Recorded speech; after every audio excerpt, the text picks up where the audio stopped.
Good morning students. 11th class, chapter number 2 and chapter name is Forms of Business Organization.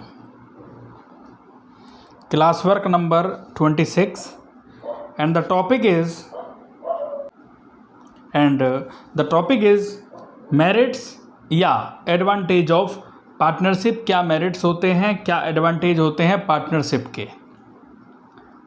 तो ये वाला topic आज हम start करते हैं। यहाँ पे सबसे पहला है बच्चों, पार्टनरशिप में जो मेरिट्स होते हैं वो ये बहुत सारे मेरिट्स हैं जो आप देख रहे हैं। There are 5 merits.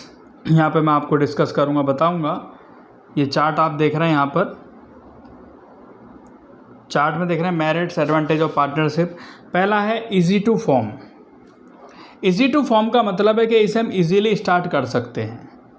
It is very easy, ये बहुत आसान है to form a partnership firm. So as no legal formality, हमें कोई लीगल फॉर्मेलिटी फॉलो नहीं करनी पड़ती, कोई कानूनी प्रक्रिया नहीं करनी पड़ती इसे कंप्लीट करने के लिए। यहाँ तक कि रजिस्ट्रेशन कराने के लिए भी पार्टनरशिप फर्म में कंपलसरी नहीं है कि पार्टनरशिप एक्ट में पार्टनरशिप का रजिस्ट्रेशन होना भी कंपलसरी नहीं है। नेक्स्ट आता है बैलेंस डिसीजन मेकिंग। इसका क्या मतलब है स्टूडेंट्स? बैलेंस डिसीजन मेकिंग से मतलब होता है कि जो डिसीजन होता है वो किसी एक पार्टनर का नहीं होता, सभी पार्टनर्स के जो भी राय होती है या जो भी वो चाहते हैं उसी के हिसाब से डिसीजन लिया जाता है। पार्टनरशिप में partner can demand the work according to their skill. Partnership में पार्टनर्स में जो वर्क डिस्ट्रीब्यूट किया जाता है उनकी स्किल और उनकी नॉलेज के अकॉर्डिंग डिस्ट्रीब्यूट किया जाता है, उनकी एफिशिएंसी के अकॉर्डिंग डिक्लेयर किया जाता है, उनकी स्पेशलिटी के अकॉर्डिंग डिक्लेयर किया जाता है, या जो भी उनमें एक्टिविटीज़ होती हैं, जो भी उनमें योग्यता होती है उसके अकॉर्डिंग ही वर्क डिस्ट्रीब्यूट किया जाता है।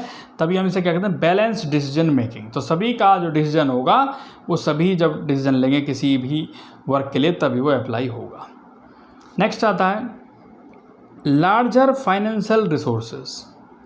लार्जर फाइनेंशियल रिसोर्सेज मतलब यहाँ पे स्टूडेंट्स ये है कि जब हम पार्टनरशिप करते हैं तो जब एक पर्सन किसी बिजनेस को करता है तो उसका फाइनेंशियल रिसोर्सेज लिमिटेड होता है। लेकिन जब बहुत सारे पार्टनर मिलकर, 2 या 2 से ज़्यादा पार्टनर मिलकर किसी बिजनेस को करते हैं तो उनका जो फाइनेंशियल रिसोर्सेज होता है वो लार्ज होता है। बड़े लेवल पर उनकी कैपिटल होती है, लार्ज लेवल पर उनकी कैपिटल होती है। पार्टनरशिप फर्म में all the partner contribute some amount of capital. Partnership firm में स्टूडेंट्स सभी पार्टनर कंट्रीब्यूट करते हैं, कुछ ना कुछ कैपिटल सभी पार्टनर्स लगाते हैं। इससे रिजल्ट क्या होता है कि financial resource of partnership firm are larger than sole proprietorship firm. कि फाइनेंशियल रिसोर्सेज जो होता है पार्टनरशिप फर्म में वो सोल प्रोप्राइटरशिप के कंपैरिजन में बहुत ज़्यादा होता है, जॉइंट हिंदू फैमिली बिजनेस के कंपैरिजन में बहुत ज़्यादा होता है। यहाँ पे जो फाइनेंशियल रिसोर्सेज होते हैं वो बहुत बड़ी मात्रा में फाइनेंस इकट्ठा होता है, फाइनेंस ज़्यादा होता है। नेक्स्ट आता है रिस्क शेयरिंग। रिस्क शेयरिंग से मतलब क्या है स्टूडेंट्स? सोल प्रोप्राइटरशिप फर्म में जो रिस्क होता है वो एक पर्सन का होता है, एक पर्सन ही रिस्क को बियर करता है, वही प्रॉफिट लेता है, वही लॉस लेता है। तो भाई ज़्यादा रिस्क किसका रहता है? एक पार्टनर का, एक का ही सारा रिस्क रहता है। लेकिन पार्टनरशिप में क्योंकि 2 या 2 से ज़्यादा पर्सन मिलकर बिजनेस को करते हैं इसलिए रिस्क उन सभी में डिस्ट्रीब्यूट हो जाता है, सभी पार्टनर उस रिस्क को शेयर करते हैं। तो हम कह सकते हैं यहाँ पर एक पार्टनर ही सारा रिस्क नहीं लेता, सभी पार्टनर्स में उसकी शेयरिंग होती है। लॉस होगा तब भी सभी पार्टनर शेयर करेंगे और अगर प्रॉफिट होगा तब भी पार्टनर शेयर करेंगे। Sharing of risk motivate partner.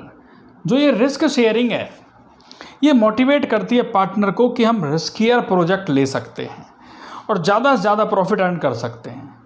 क्योंकि रिस्क कोई पर्सन कब लेगा?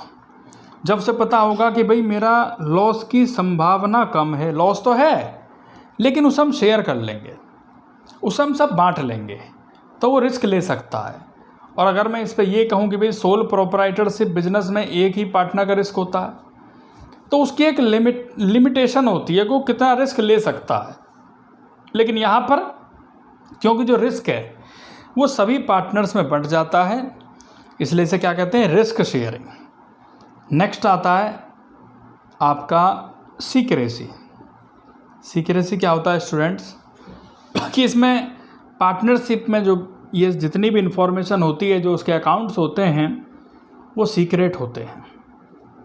पार्टनरशिप फर्म में इंफॉर्मेशन को पब्लिश करना ये ज़रूरी नहीं है कि भाई हमें अपनी इंफॉर्मेशन पब्लिकली शो करनी है, तो शो करनी ज़रूरी नहीं है। ना ही गवर्नमेंट ऐसा कहती है कि आपको अपनी इंफॉर्मेशन लीक करनी है या सीक्रेसी बतानी है या पब्लिक के सामने अपनी जो भी कंडीशन है वो बतानी है, टर्म्स एंड कंडीशन बतानी है, ऐसा कुछ नहीं है। यहाँ पे क्या पार्टनरशिप फर्म सीक्रेट रहते हैं, यहाँ पे इन्फॉर्मेशन सीक्रेट रहती है। दूसरा अगर हम बात ध्यान दें कि जितनी भी एक्टिविटीज़ होती हैं पार्टनरशिप फर्म में carried on by all partner, कि सभी पार्टनर्स के द्वारा यहाँ सभी एक्टिविटीज़ की जाती हैं। Only they take all the major decision, जो मेजर डिसीजन होते हैं वो सभी मिलकर करते हैं। कुछ डिसीजन तो यहाँ पे लिए कि कोई भी कर सकता है, लेकिन जो मुख्य डिसीजन होते हैं, जो मेजर डिसीजन होता है, वो सभी पार्टनर्स मिलकर करते हैं। So there are no chance of leakage, तो हम ये कह सकते हैं कि यहाँ पे कोई चांस नहीं है लीकेज होने का, कि हमारी कोई भी इंफॉर्मेशन है वो लीकेज हो सकती है, वो लीक हो सकती है। तो ये था स्टूडेंट्स आपका मेरिट्स या एडवांटेज ऑफ पार्टनरशिप। तो यहाँ तक स्टूडेंट्स आपको ये नोट करना है, जो पॉइंट हैं या आपके मेरिट्स में जो मैंने आपको ये पॉइंट्स बताएं बच्चों यहाँ तक, या आपको अपनी नोटबुक में नोट करना है। थैंक यू बच्चों, ये वर्क आप अपनी नोटबुक में नोट करेंगे।